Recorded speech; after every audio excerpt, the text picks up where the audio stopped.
Welcome back to my channel mommy's planet India.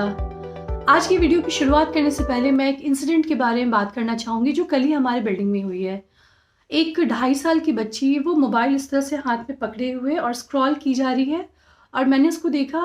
आशी 6:30 बजे वो इवनिंग में क्लास से आई थी तो मैंने डोर खुला तो मैंने देखा she was walking in the gallery. वो गैलरी में टहलते हुए स्टेयर्स की हेल्प से ऊपर चली जा रही थी। तो मुझे बहुत अनयूजुअल लगा कि उसके आगे पीछे कोई है नहीं, वो स्क्रीन देख रही है, स्क्रॉल कर रही है। सिर्फ 2.5 साल की बच्ची और सीढ़ियों से ऊपर चली जा रही है। फिर मुझसे रहा नहीं गया, मैं उसके पीछे गई। मैंने पूछा मम्मा कहाँ है, तो शी स्टार्टेड साउटिंग, नहीं आप मुझे छोड़ो, मुझे देखना है। फिर मुझे लगा कुछ तो गड़बड़ है। फिर मैंने नीबर को कॉल किया तो उन्होंने बताया कि सबसे लास्ट वाले फ्लोर पे इनकी मम्मा रहती है। फिर उस बच्ची को लेके हम लोग नीचे गए तो उनकी मम्मा पता चला पार्क में किसी लेडी से बात कर रही थी। उन्होंने बच्चे खेलने के लिए उनको तंग कर दिया कि मम्मा चलो खेलने, तो उन्होंने मोबाइल दे दिया कि लो। बच्चा शॉर्ट्स देख रहा है। शॉर्ट्स का स्पैन बहुत कम ही होता है, आपको पता ही है कितना ज़्यादा वो वाहियात होता है, नुकसान करता है बच्चों को। वो स्क्रीन स्क्रॉल करते करते सीढ़ियों की मदद से, लिफ्ट से भी नहीं, सीढ़ियों पे चढ़ते चढ़ते वो छठे तले तक आ गया और वो ऊपर चले जा रहा था।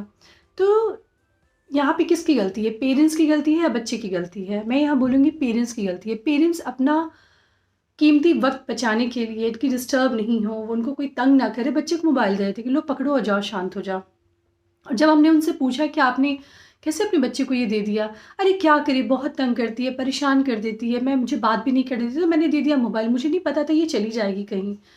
बच्चे से जब पूछा गया तो बच्चे ने बोला कि मुझे लगा मम्मा सीढ़ी से ऊपर जा रही है, मैं उनके पीछे पीछे चली गई। उन्होंने किसी और लेडी को देखा बच्चे ने। तो बच्चे किस तरह से रिस्पॉन्ड करें और पेरेंट्स किस तरह से रिस्पॉन्ड करें, ये बहुत ही चिंताजनक है।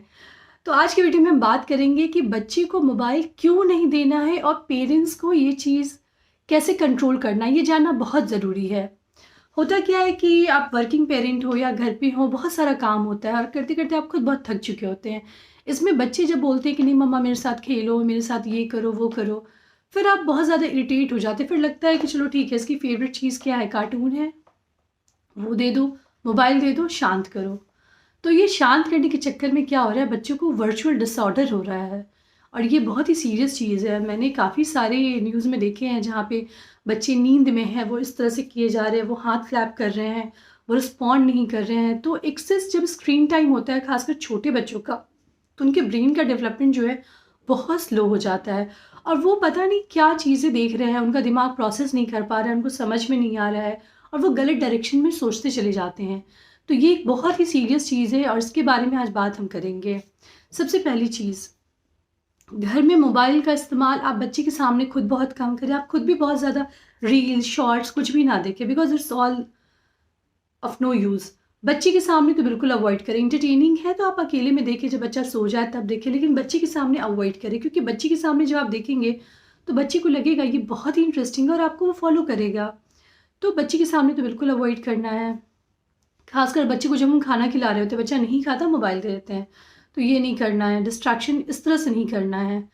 डिस्ट्रैक्शन के लिए आप दूसरी चीज़ों का इस्तेमाल करें। आप यहाँ पे बालकनी में बच्चों को पेड़ दिखा सकते हैं, प्लांट्स दिखा सकते हैं, आप बच्चे को चिड़िया दिखा सकते हैं, कोई स्टोरी सुना सकते हैं, थोड़ा टाइम अपना खर्च कर सकते हैं। लेकिन ये चीज़ें ना करें। शुरू से आप नहीं करेंगे तो उसको आदत नहीं पड़ेगी, लेकिन शुरू से आप बहुत ज़्यादा देंगे तो उसको आदत हो जाएगी।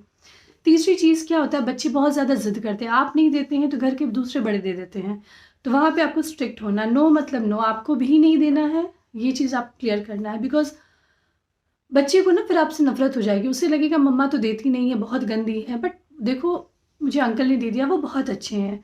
तो ये बिल्कुल गलत है, ये चीज़ें नहीं करनी है। गलत चीज़ों को किसी तरह से बढ़ावा नहीं देना है।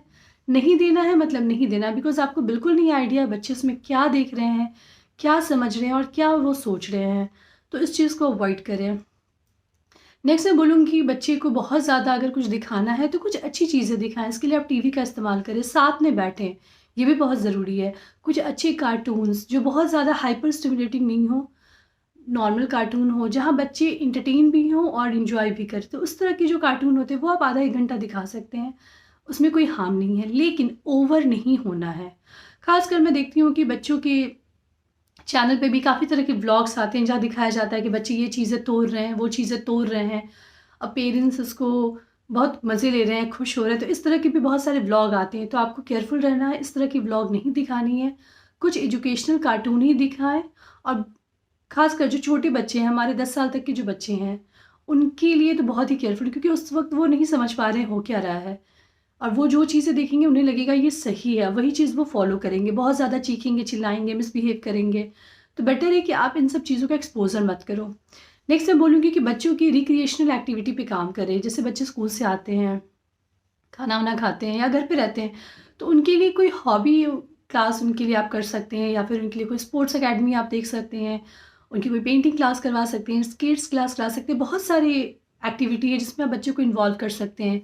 वहाँ फिज़िकल डेवलपमेंट तो होगा ही, मेंटल डेवलपमेंट भी काफ़ी अच्छा होगा।